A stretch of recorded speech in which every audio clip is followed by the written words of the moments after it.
for most of human experience, we lived in societies where past, present, and future was about the same. But a couple of hundred years ago, we began to live in worlds where there was such rapid change that people became uncertain. We are moving into an era of technological change that is well beyond anything we ever had before. Would that be okay? We are hitting a moment where the elder boom, it's not a trend. It's actually a whole new way of life for our country. The model of higher education that we've inherited is you go to college, you go through graduation, done. We don't live in that world anymore. The future of money, the great sweep of historical change, would tend to indicate that we haven't seen the revolution yet. Looking to the future, I think we just have to accept that urbanization is a process which is not going to slow down anytime soon. Imagine building a city for 1 million people every week for the next 40 years. The future of pandemics. The future of money. The future of college. You should not assume it's going to be the way it has been. The tsunamis are coming, the waves are coming.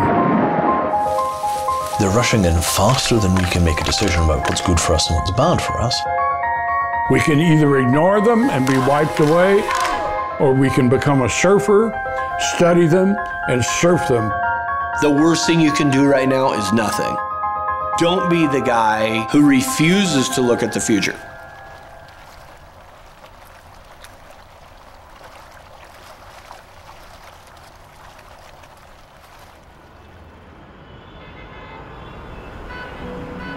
Medellin, Colombia.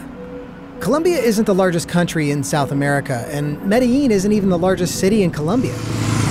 But there's something happening here that's made it a window into the future of cities. Es un sitio donde puede uno tardear muy seguro. Que es un paraíso, no porque sea mi barrio, pero es un paraíso.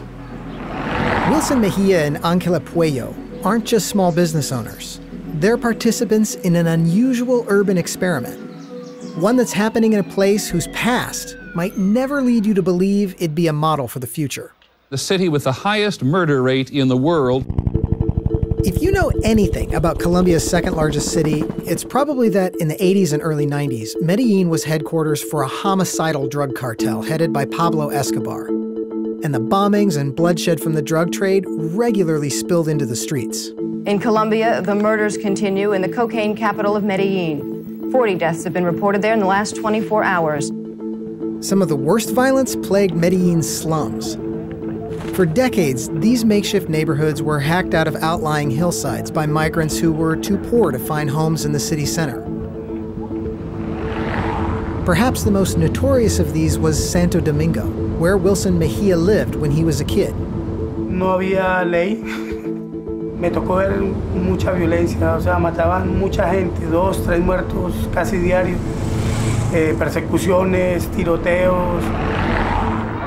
Wilson's family first arrived when he was 3 years old, joining one of many waves of rural migrants who flocked to Medellin. Some were pushed from the countryside by Colombia's decades-long civil war. Others were pulled by the promise of better jobs, but the only place they could live were the illegal shantytowns beyond the reach of police or city services. Pues no contamos con agua que llegaba directamente a la tubería, tocaba ir a buscarla. En barrios cercas, donde pronto habían nacimientos de agua, era imposible uno venirse. And yet the city continued to be overwhelmed by newcomers. In 5 decades, Medellin's population exploded from 300,000 people to nearly 3 million. And Medellin's story is in many ways the whole world's story. Our planet is moving to town, and faster all the time. It took more than 10,000 years from the dawn of human settlement to 1800 for the human population to become just under 3% urban. By 1950, we were 30% urban. And by 2050, some projections say 70% of humanity will end up living in cities. So if there's a legacy for the future generations, is the fact that they'll be living in cities. So what cities? What kind of cities? And many of the new arrivals will end up making their living in the informal, hand-built shantytowns that are sprouting in cities across the developing world. Often you're talking about 50%, 60% of the people living informally. So we are not talking about the exception, right? So the city is that. The population living in slums in the large cities in the Global South represent, at this very moment, 1 billion people.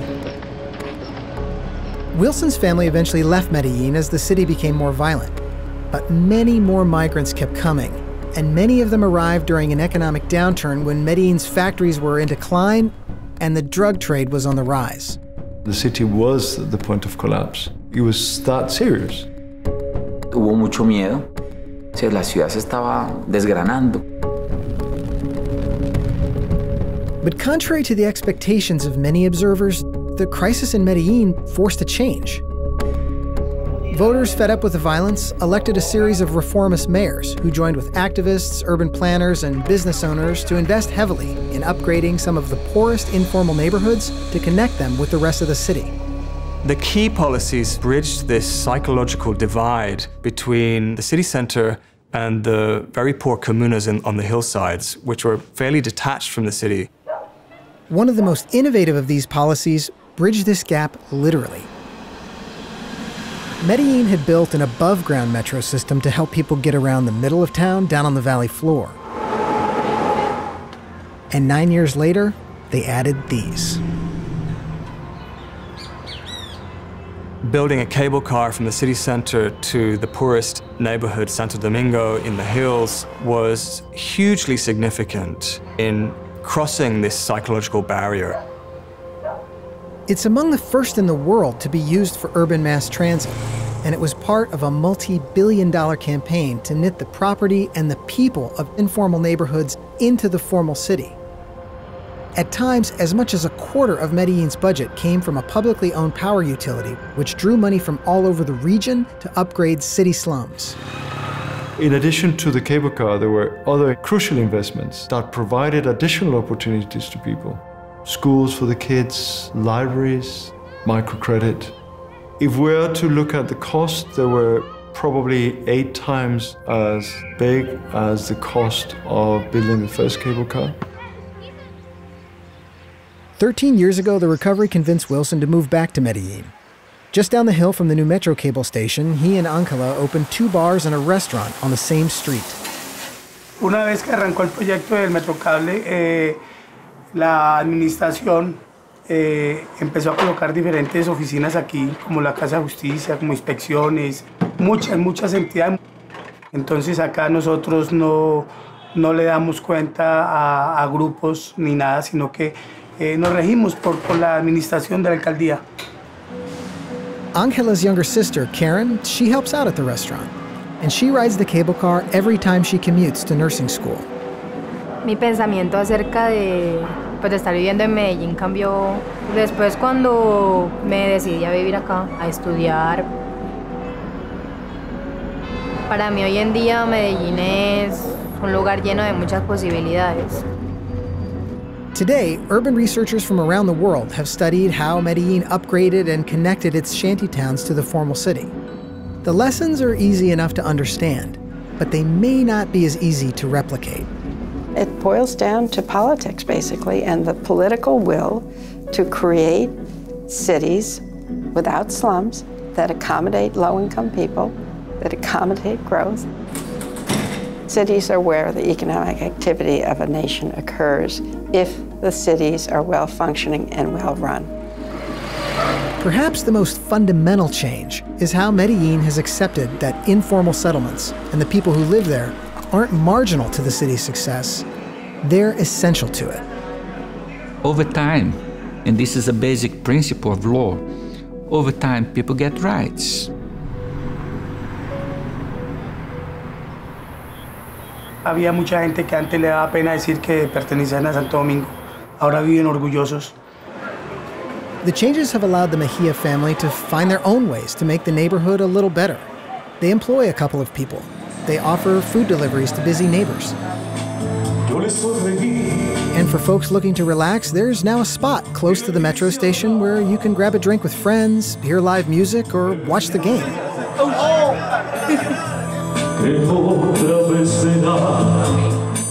Por supuesto que es el mejor bar de Santo Domingo.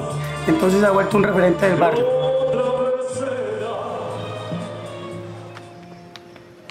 It's not rocket science. We know what to do. We have the knowledge about how you lay pipes. We know how to set up transportation systems. But can you get places to do it? That's the question. Even here, success remains fragile. Workers may be laying foundations for new metro cable lines in Medellin's more established neighborhoods. But just up the valley, new shanty towns are growing. Residents of this one, called Nueva Jerusalem, face many of the same challenges the Mejia family did decades ago. They pay an armed gang for plots of illegally occupied land. Homes are built by hand, and a lot of freight comes in on foot. Bueno, entonces sí, tomamos el riesgo de venir acá para un mejoramiento de forma de vivir y todo eso. Y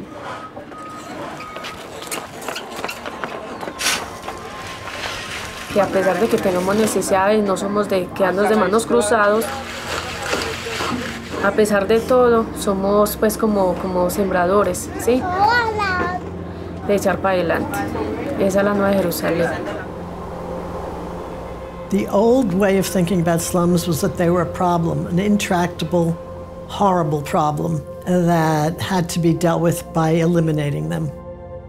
But the reality is that they're the solution. And if they're given the opportunity to contribute, they will be the key to sustainable cities in the future.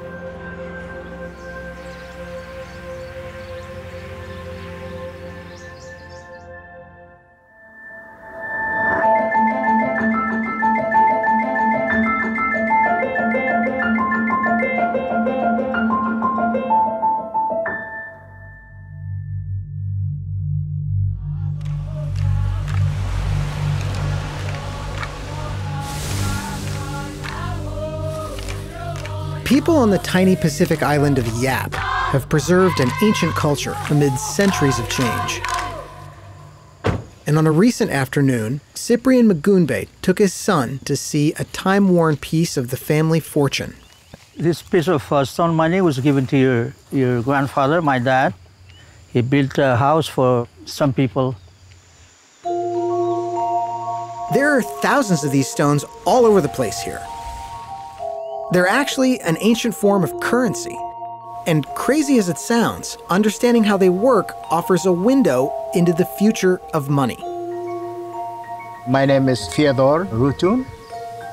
My family has some stone money. Yap has no precious metals and little in the way of stone. So centuries ago, voyagers began traveling to a neighboring island about 300 miles away in search of something rare.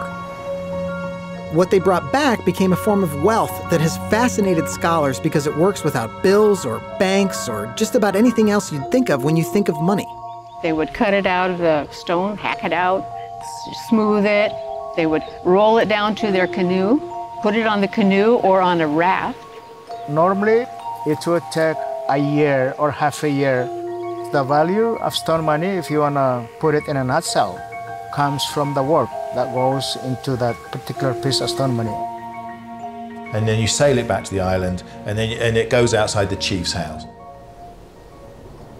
But the twist on the story, which makes it interesting to people like me, is that sometimes when they were bringing the rocks back from the other island, there'd be a storm and they'd have to throw the rocks over the side of the raft. With money this heavy and hard to lift, it often changed owners without actually changing hands. A stone outside your house can become your neighbor's simply by both of you saying so in public. And the oral tradition was so strong that, by an early account, even money tossed overboard could remain part of the system of exchange. I mean, what difference does it make whether the stone's outside my house or at the bottom of the Pacific? It's not going anywhere. And so you have this idea that who the money belongs to is what everybody remembers the money belongs to. Money is a communal story about who owns what. It's always been just a matter of who we trusted to tell that story. Yap's ancient system and the digital dollars in your bank work because what you have is connected to who you are. But there's a big difference, one that could make Yap's money a model for the future. Yap Islanders remembered who owned these stones without needing any intermediary, like a bank or a government or a company to keep track of things. When you live in a small village, people all know the story. Where did the stone come from? How many times it's been exchanged? The more people who know, the more secure it is. And in essence, this is the idea underpinning some of the newest forms of digital money we're seeing emerge now, like Bitcoin. In some sense, Bitcoin is a return to this earlier concept of communal record keeping, of communal memory. Bitcoin appeared shortly after a monster crisis shook the world's faith in our current banking system. In 2009, an anonymous programmer, or a group of them, launched what appeared to be an alternative system, founded on principles an anarchist would love. Without any government or banking intermediaries, the system issues its own money and verifies transactions using a powerful network of computers. They basically took a core function of government and they automated it. Instead of the bank and the banking system, instead of the dollars which are issued by the government, you have a piece of software that gives you a thing that looks like a bank account.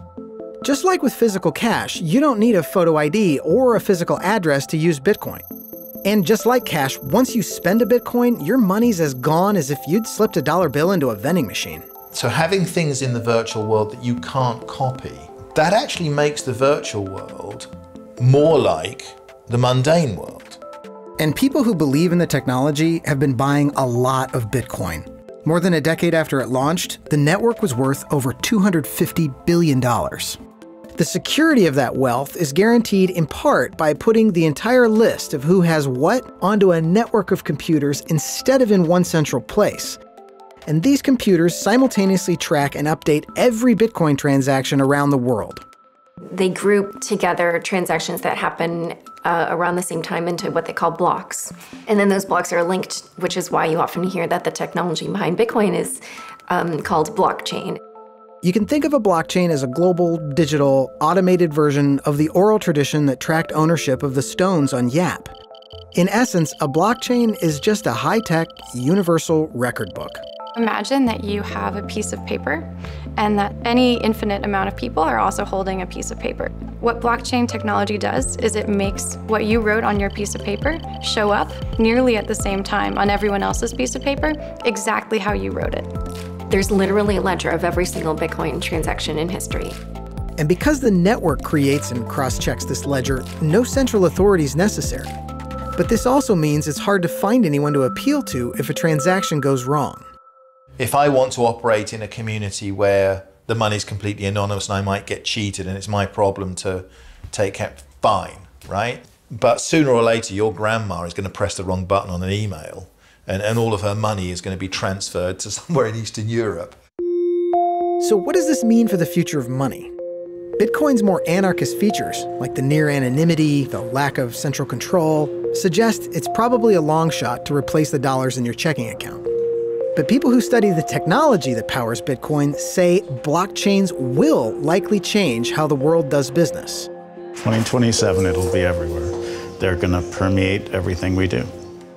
Many of the programmers working here with Joe Lubin are betting on a future where blockchains will make it so that complicated, paper-intensive stuff, like opening an account or renting property or getting a loan, stuff that normally takes days or weeks, could be done instantly. If you're trading a piece of land for money, perhaps, there's no reason why it can't clear and settle in the moment of the transaction. In places where the financial system already works fine, this means banking could get a little simpler, cheaper, harder to hack. But for nearly 2 billion people in the world who right now can't get bank accounts at all, the stakes are a lot higher. Just look at what simpler cell phone-based banking has done in places like East Africa. If you'd previously had to spend 4 hours on a bus journey and standing in line to go and pay your water bill, and now you can pay it in a couple of seconds on your phone, your life's completely changed. technologists say blockchains are likely to transform far more than money. If you've got something valuable, a birth certificate or passport, stock or property deed, you may soon be using a blockchain to find it, check it, or sell it to somebody else. You can think of a blockchain or a distributed ledger as a golden record of the truth. These technologies are about to disrupt every industry that has been based on trust. Predictions like this have touched off something like a digital gold rush.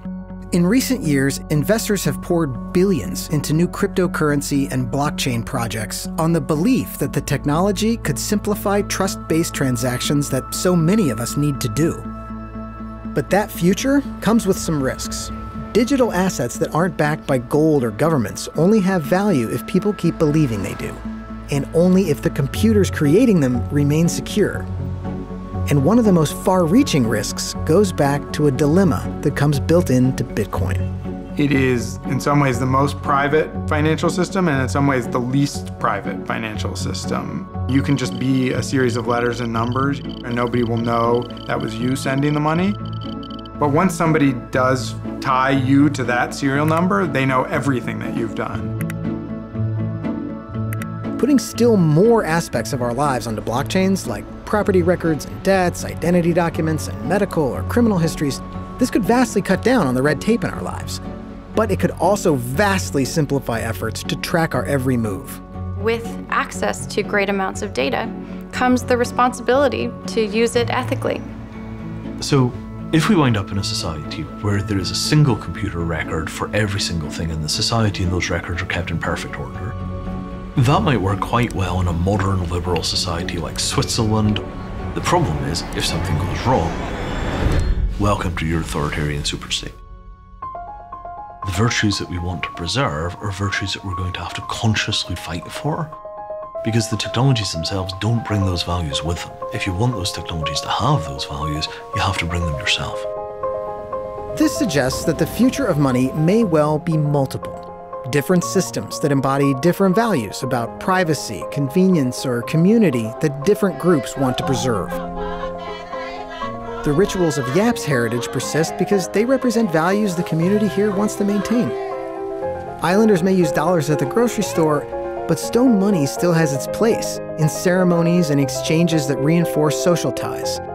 And that's why it will likely endure, no matter how central blockchains become to the financial system. If we're moving into this era where the money itself is much cleverer and the money is much more closely linked to communities, that makes money work in very different ways. But the way of thinking about that is much more where we came from.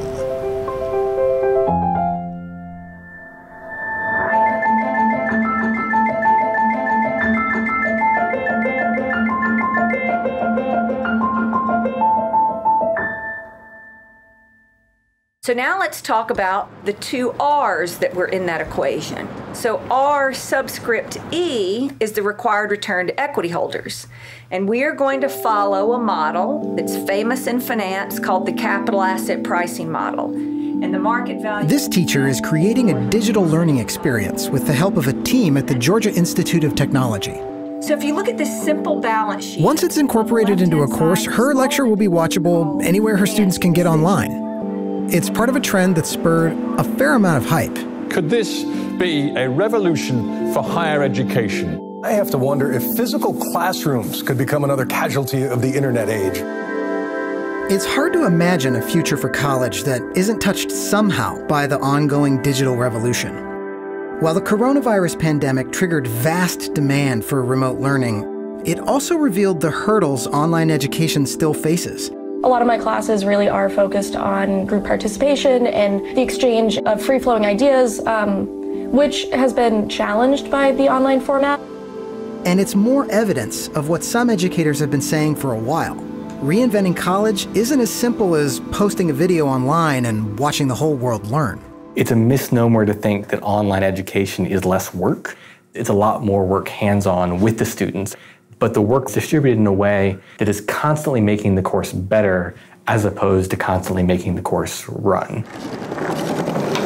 At Georgia Tech, Joshua Donegal was taking a computer science class, and while he rarely met his professor in person, he saw him regularly like this. I don't think it's possible to slack off when you know that there's another human on the other side of the screen watching over you, checking you, making sure that you understand the concepts. On the other side of the country in San Francisco, a new college called Minerva only offers classes as online seminars. And while everyone here takes their classes remotely, teachers track students as closely as if they're in the same room, possibly more. It's a live video environment where up to 20 students/professors can interact with one another in real time. All of our classes are synchronous. It is about real-time communication. I think if you came to a Minerva class with a hangover, you would regret it by the end. Welcome to financial modeling. Both of these schools bill themselves as being on higher education's cutting edge. And both are facing an economic truth, which might surprise those who believe technological disruption always means saving lots of money. If you do online right, it is not cheap. Economist David Feldman says digital technology is not likely to lead to a world where everyone skips college and gets an online degree for free. Getting a college degree is not a financial guarantee. Nothing is a financial guarantee. But over the past 35 to 40 years, getting a college degree has become an ever better bet. Which is why, despite mounting student debt, going to college usually makes sense, even for people who borrow to pay for it. The data are very clear that the most promising way for someone who starts out at the bottom of the income distribution, who comes from a low-income family, to move up, the best way to do that is to get a bachelor's degree. I absolutely believe that college is more essential than ever, period. Full stop. And I believe that we have to be remaking education. One of the more pressing reasons for this change grows out of a new reality graduates will face as technology transforms the landscape of employment. The world is moving so fast that you can't go to college for 4 years and be prepared for 40 years. If your focus is on, let's make this 18-year-old really happy with going to football games, you're not going to stay in business very long. There are people that are changing jobs 5 or 6 times over the course of their career, and they tend to be in industries where disruptive change is happening all the time. And so they come back to universities and say, can you help me with this? And this has some students and universities rethinking the model of college as a single stage of life. So the old model for college was that people would show up as 18-year-old high school graduates, spend 4 years with you, and then you would send them out and they would work for the next 40 or 50 years. And this classic model of college is newer than you might think. The most common cliche I hear about education is that it hasn't changed in 2,000 years. That's totally not true. In the end of the 19th century, both European and American colleges realized the whole world had been industrialized. You had to have a different role in society. You had to have a different kind of education, and education went through massive transformations. A lot of the things we take for granted in the U.S. college experience, like entrance exams, multiple choice questions, grades, even the divisions among many academic disciplines, were adopted during another time of rapid technological change, between the 1880s and the 1920s. And we now equally need to go through massive transformations for a world that is not an industrial world, but an interconnected, linked world. And I always say, if people did this in 1890, we can change higher education now. I think we're at the tipping point, and we're about to see massive changes in higher education from inside. And with a pandemic suddenly pushing millions of students online, what was once a tipping point may well become a point of no return. And some schools have been betting on a future like this for several years. In 2014, Georgia Tech launched a full credit master's degree in computer science that students can take online from anywhere in the world. The new model is that people come back to you episodically over the course of their lifetime. So the online master's program is a window into this future that we imagine. College isn't for kids. I mean, I'm 36 years old now. I have 3 children. I've been working professionally for a number of years, but I find it very beneficial to come back to the college environment to help improve my skill set. Otherwise, I could be behind the 8 ball. And it's not just mid-career professionals who are feeling this pressure. In 2018, Sarah Hernandez used her mechanical engineering degree from Rice University to land what you might think is the job of a lifetime: research engineer at NASA. And that means I climb around wind tunnels, set up experiments, run wind tunnels, take data, and then analyze the data after the fact. We test anything from 18-wheelers to full-size rockets. I'd like to think this kind of makes me a rocket scientist since I work on rockets. Yeah. But she wanted to match her skills to a workplace that's becoming more digital all the time. That's why, a little more than a year out of school, she went back, taking Georgia Tech's Master's in Computer Science program from home. There's a lot of scary stuff out there in terms of where the world's heading. I think a lot of us are just very antsy right now. This is kind of how I'm dealing with it. The reality of the world we're in right now is that you have to keep learning and keep retooling yourself to be useful in our society, which is unfortunately how our society functions. I feel like I always have to be accelerating. Which could suggest that for many of us, the future of college will be more of it. The challenge for students will be finding ways to pay for more schooling, particularly when they're in between jobs. Some advocates are calling for colleges to rethink the business model for education that's lifelong. I'm fascinated and encouraged by a new trend of many universities to offer lifelong alumni benefits, where you can come back to your own college and either for a reduced rate or sometimes even free, take classes. It's good business on college's part to do this, but it's also a sense that we owe something to you for the rest of your life.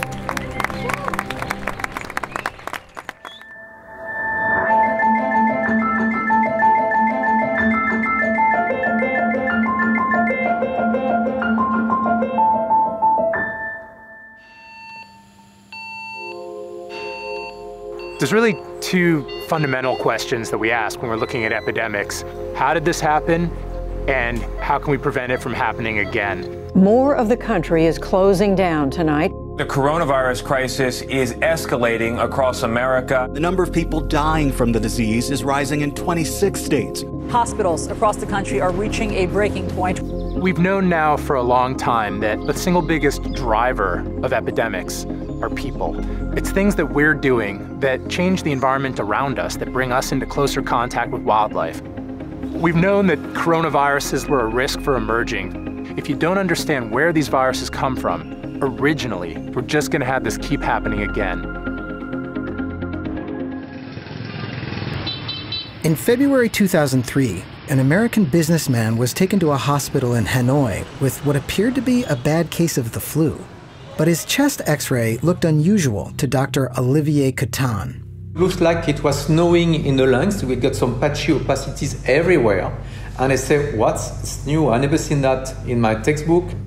The patient appeared to be recovering at first, but then his oxygen levels crashed, leaving him in critical condition, unable to breathe without a ventilator. The lungs turned completely white. You cannot see anything. It was white lungs. The patient was medevaced to Hong Kong, where he died. By then, Dr. Catan had gotten some disturbing news. 4 nurses were sick. So we start to retest everything, influenza, chest x-ray. The first day, everything was normal. On the Thursday morning, there were 7 people sick. On Friday, more than 20 people sick. All the stuff were deteriorating. The chest x-ray were changing, worsening, and one of the nurses started with white lungs. And we say, okay, we have this feeling we all are going to die. A coworker had alerted the World Health Organization, where Dr. David Heyman had already heard reports of an unusual illness spreading in China. The outbreak in Vietnam helped convince him there might be a new disease spreading around the world. By Friday of that week, there were reports from Singapore, there were reports from Hong Kong, and also from Canada. We felt it was very urgent that this infection be stopped if it could be stopped. Today, the World Health Organization has announced a global emergency because of this disease. We gave it a name. We called it severe acute respiratory syndrome. The disease known as SARS has now spread to at least 17 countries. Tonight, at least 60 people are dead because of it. As cases continued to spread, scientists were starting to understand the new disease. scientists have been zeroing in on something called the coronavirus. Though coronaviruses typically cause just a mild cold, this one turned deadly. But where had it come from? SARS was traced back to a handful of early cases, people who were linked to wildlife markets in southern China. There are literally cages and cages full of wild animals caught from the wild, stacked on top of each other. You have people handling these animals, butchering them live in the market, and possibly touching their face, having a cigarette, or eating. And so there's a lot of opportunity for people to get exposed to animal viruses. Scientists suspect that it was at those markets that the virus jumped species. Scientists now believe these strange-looking creatures called civet cats may be the source of the SARS virus in humans. The Chinese government banned the sale of wild animals and killed thousands of civet cats. And a combination of quarantines, travel restrictions, and luck eventually stopped SARS before it spread out of control. But it was a dire warning of what could happen. The SARS coronavirus was really the first pandemic of the 21st century. It affected people around the world in more than 25 countries. We saw the emergence of a new coronavirus, thought to be from an animal. That was a wake-up call that things could spread rapidly around the world. It was the kind of scenario that many public health workers had been warning about for years. Until 2 months ago, doctors didn't even know this virus existed. Decades before SARS, public health investigators started to notice a troubling trend. New viruses were appearing. The first Ebola outbreak in 1976 killed nearly 300 people. In the 1980s, HIV spread around the world. It's thought to have come from chimpanzees. In 1997, a new strain of flu jumped from chickens to people in Hong Kong. What we've seen now is an acceleration of emerging infectious diseases. There have been more and more outbreaks over the past few decades. It's estimated that up to 75% of those new or emerging diseases come from animals and spill over into humans. Jonathan Epstein has spent years researching how that process happens, and an outbreak of a virus called Nipah in Malaysia offered new clues. Here we go. This outbreak started in people when farmers were getting exposed to sick pigs. This was a new virus that hadn't been seen before, and it was killing about 40% of the people that got it. The Malaysian government slaughtered about 1 million pigs, but the virus didn't go away. Follow-up research found that the pigs contracted Nipah from bats that live in the rainforest where the pig farms were built. This is where the first infections happened. Notice the fruit trees over the pig pens. The bats were attracted to mango orchards on the farm. Though normally these bats would be foraging on figs or other wild fruit in the forest, they were drawn to these large orchards. They would eat mangoes, and in the branches that were overhanging the pig enclosure, they would drop pieces of fruit. That outbreak was the basis for the movie Contagion, and other outbreaks have cropped up since then, often because people or livestock encroached on wild animals. The human population, as it grows and grows, is putting incredible pressure on natural systems all over the world in ways that we never did historically. There are 8 billion people living on this planet. That's 6 billion people more than we had at the time of the 1918 pandemic. And that dramatic increase has resulted in a significant disruption of the ecosystems around us. Most scientists believe the interaction between people and wild animals led to the COVID-19 pandemic. And they say the pandemic shows we haven't learned the lessons from previous outbreaks, especially from SARS. After the SARS outbreak, there was a flurry of research into treatments for coronaviruses and into discovering where they come from. The hope was we would really continue to invest in understanding how viruses like SARS emerged. But over time, people forgot about the urgency of SARS. Resources started to shift elsewhere to other crises or other emergencies. Funding dried up after the outbreak was contained, and so did the research that should have gone on that could have possibly prevented future outbreaks. Epstein was part of a team that did continue to research SARS after the outbreak was over.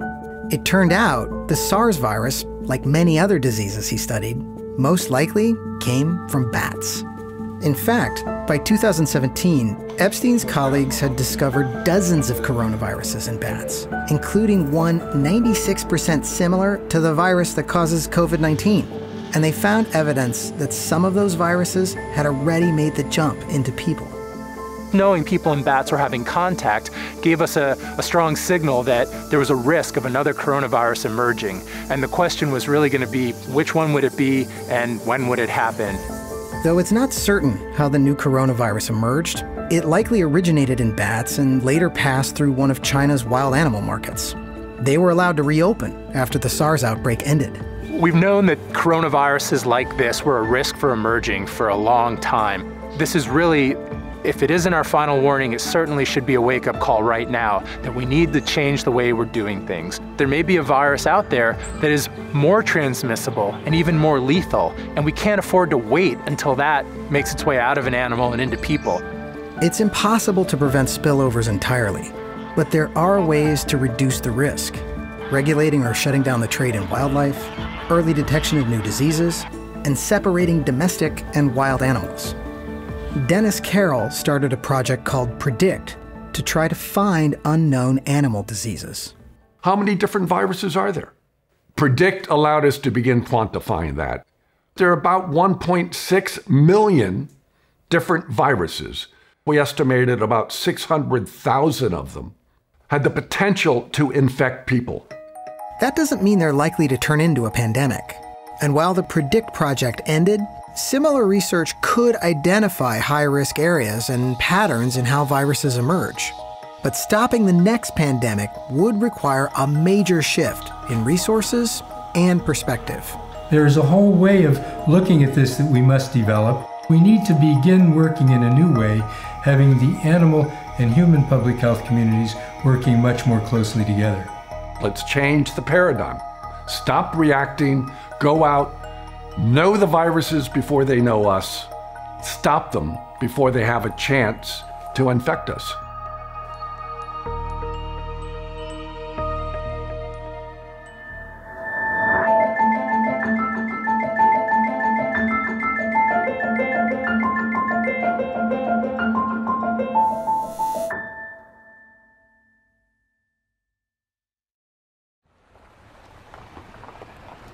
In these backlands of northern Guatemala, you can actually see where the energy grid stops.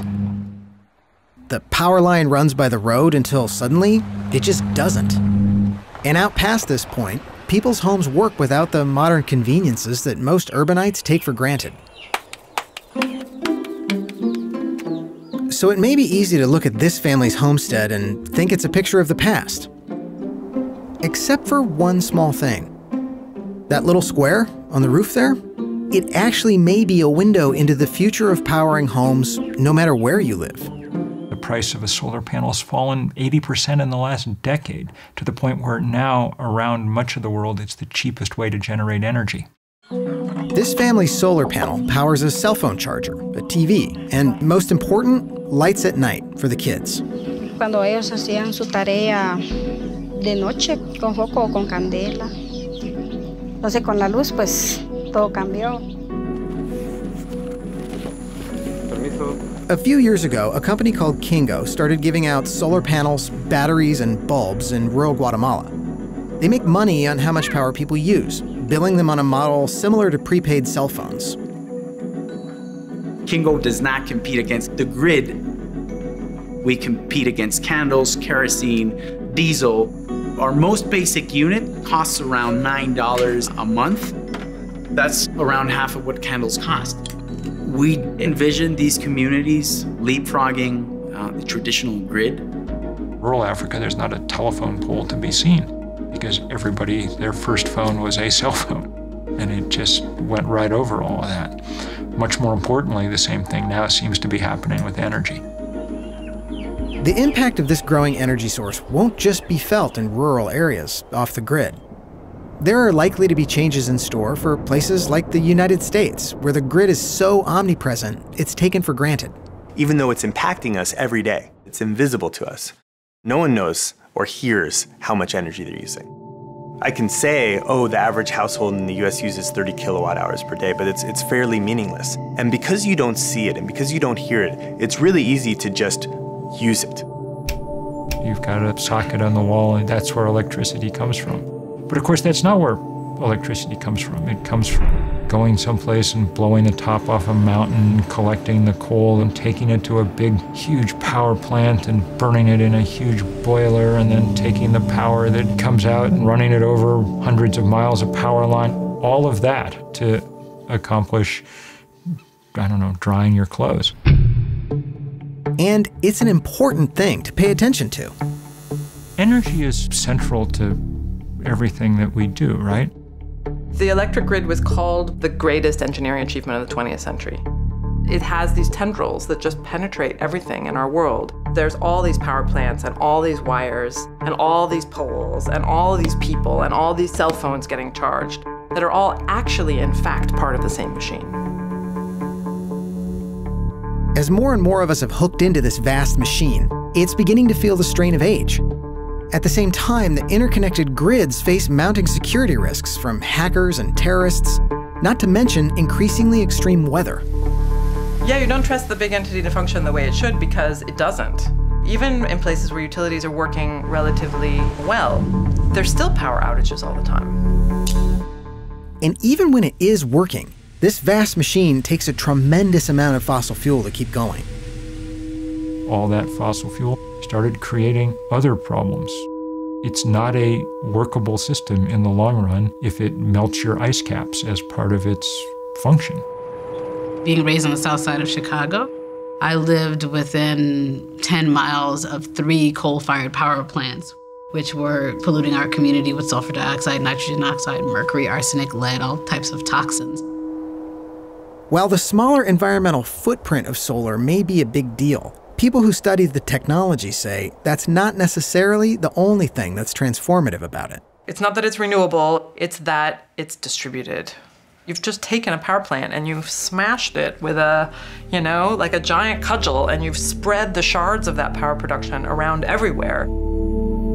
But challenges still remain for a power source that relies only on the sun. The sun is only out a certain amount of hours a day. What you really need is storage.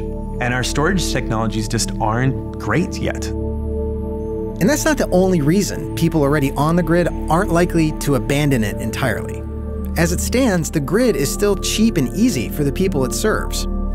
But backup power that's less dependent on scarce fossil fuels and generated closer to home could have plenty of appeal for individual power customers, neighborhoods, or even towns. For example, here in Humboldt, we have an excellent mini grid. So we could lose power to our whole coastline in just 10 minutes inland. There's enough energy to provide the services that you need to keep people healthy until you can rebuild the other systems.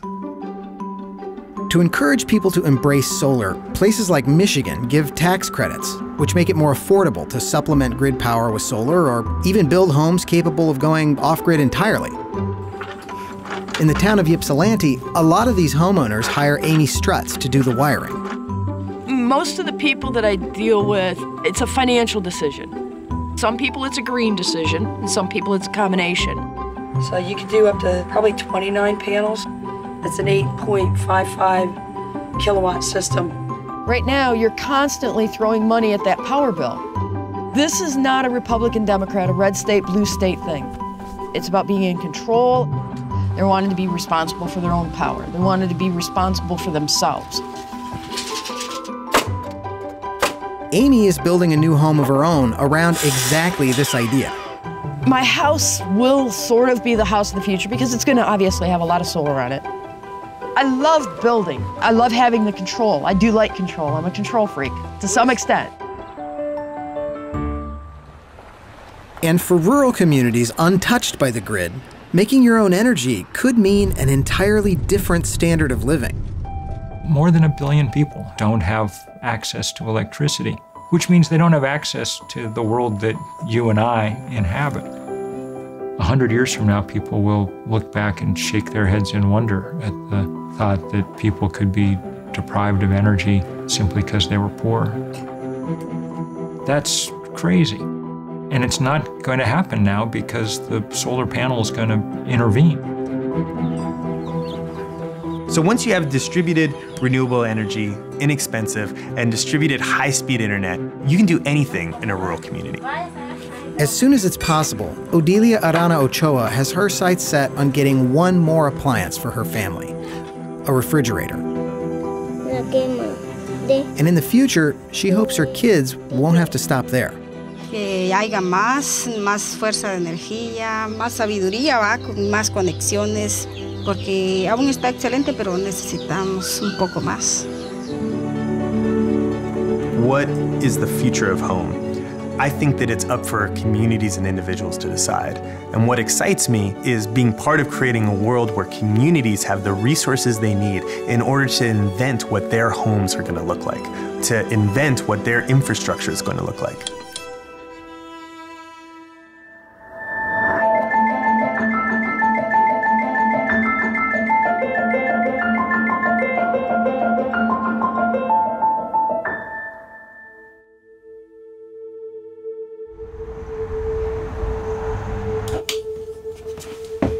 Robert Fulton is 64 years old. Come on, water, warm up.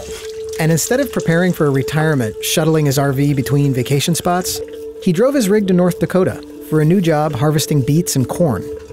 This job isn't just sitting in the truck. It can be very physical at times, and you just keep up the best way you can. After arthritis forced him out of his job as a union lineman and the 2008 recession cost him his house, Robert sold off most of his stuff and got a loan for an RV. For the last 5 years, he's lived on the road, chasing seasonal work until his pension kicks in. Robert and other workers like him are upending old ideas about retirement and giving us a window into the future of aging at a time when the world is about to get a whole lot older. Escape Beast magazine for free, beautiful magazine. Lifespans are increasing, birth rates are going down, and by 2050, the global population of people older than 65 will more than double. There's a whole bunch of these guys, and we've maybe tapped a new market. Already, millions of people are crossing into a period that used to be retirement, but they're not retiring. They're working longer in many cases because they want to, but in many cases because they have to. Which means that reaching your 60s in the 21st century may look vastly different from this. When I retired, my first project was to do absolutely nothing. Ah, this is the life. Although it was never a reality for all workers, the mid-20th century American model of a generous retirement underwritten by government and corporate pensions is becoming a vestige of the past. Some economists say we're starting to see the fallout from changes made in the 1980s, when pensions started giving way to 401ks, which are less secure and more prone to the highs and lows of the stock market. And more people are relying on Social Security to help fund their retirement. So anybody now who's living a middle-class life face a very high risk of being poor when they're retired, and that's new. One study projects that 40% of older middle-class workers will have incomes below or near the poverty level when they retire. And researchers have found that the percentage of people filing for bankruptcy who are over 65 has increased 5-fold since 1991. This is a situation that the boomers' parents and grandparents did not face. This is a real reversal of what it means to age in American society. Growing numbers of older Americans are facing harder and harder choices. It's the sort of story that Jessica Bruder routinely heard while researching her book, Nomadland. She followed a growing cohort of nomadic seniors who are mostly white, largely male, but with increasing numbers of women. And these nomads have found an extreme solution to dwindling retirement savings and the rising costs of housing and healthcare. I met people who had lost their small businesses, people who had lost their homes, people who had lost all their savings in the 2008 collapse, people who were never able to put enough away because they were stuck on a low-wage treadmill. I couldn't afford an apartment on my Social Security. It couldn't happen. You can come out here and eat if you want. Come on. I'd rather have my little van with my little space, my dog, and the desert, and I'm perfectly happy with that. I'm seeing my role as moving away from the man who does it to the facilitator that puts you together, and that's the whole thing I'm trying to do. Bob Wells created an annual gathering for the nomadic workers, and he's become a bit of a guru for people looking to live off fixed incomes in vans and RVs. There just really aren't any good options, but the one everyone hopes for is low income or senior housing. And yet the waiting list for those is typically very, very long, years and years. And so I had found a solution, and I felt like I had an obligation to tell people there was a solution. Hi folks, welcome back to our next video. This is going to be a series of 10 jobs for nomads.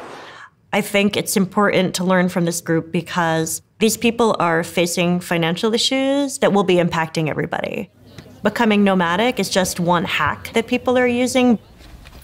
I designed this so that I would have a stove in here. I do have running water. The whole build and van and everything so far has been right around $3,000. If the going's getting harder for more of today's retirees, prospects may be even worse for younger workers who face the twin challenges of paying for longer lifespans while working jobs with fewer guaranteed benefits.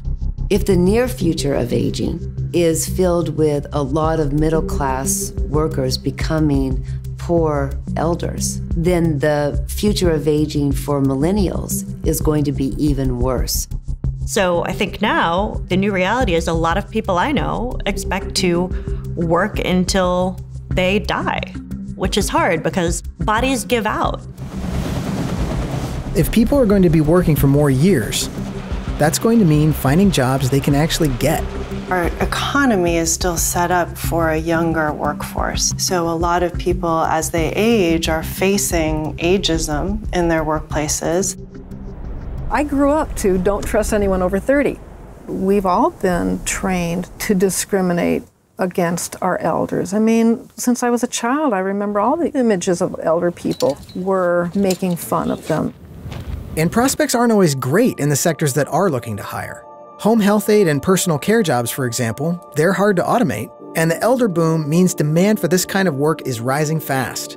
But these jobs have low wages and few benefits. A lot of people ask me, are robots going to take care of grandma? And I just don't see it happening anytime soon. These jobs have historically been low-wage, poverty-wage jobs, predominantly women, a majority of whom are women of color and immigrants, so they've been extremely undervalued. So now is the time for us to actually invest in this workforce. Care jobs are jobs of the future. We have a tremendous opportunity to reimagine what these jobs are. Transforming the workplace looks to be even more necessary, as many healthy people want to find a way to stay productive, especially during the nearly 20 years we've added to our lifespans since the 1930s. When I used to think 65 and 70 was old, now I'm in that group, and it doesn't seem as old as I had thought. This age is a lot better than I was expecting. The idea that 65 would be sort of the end of your career and the sort of end of your work life just seems ridiculous at this point, both from an economic standpoint and from a cultural and human standpoint. People want to contribute for as long as possible. And some students of this change believe redefining what it means to be in your 60s could mean the invention of an entirely new stage of life. Adolescence was a creation of the beginning of the last century when we had a proliferation of young people who weren't children, they weren't adults. And so we created a new stage of life. It took 50 years till the word teenager even caught on. And I think the same thing is happening today in that period that used to be occupied by retirement. It doesn't have a name, but in fact, it's a new part of the life cycle. Our cultural disposition towards aging is fear and denial. People growing older is not a crisis. It's a blessing. We forget that to age is to live. With studies predicting that babies born this century will increasingly live for 100 years, significant hurdles will need to be overcome. And it's not only jobs that will need to be rethought. This is a permanent reality. So it means that we have to redesign our housing, our infrastructure, our economy to actually support people to live an average of 20 years longer than when most of our systems were put into place. Will we end up being able to make the adjustments that will turn the aging society into the aging opportunity? And right now, I think that the answer to that question is an open one.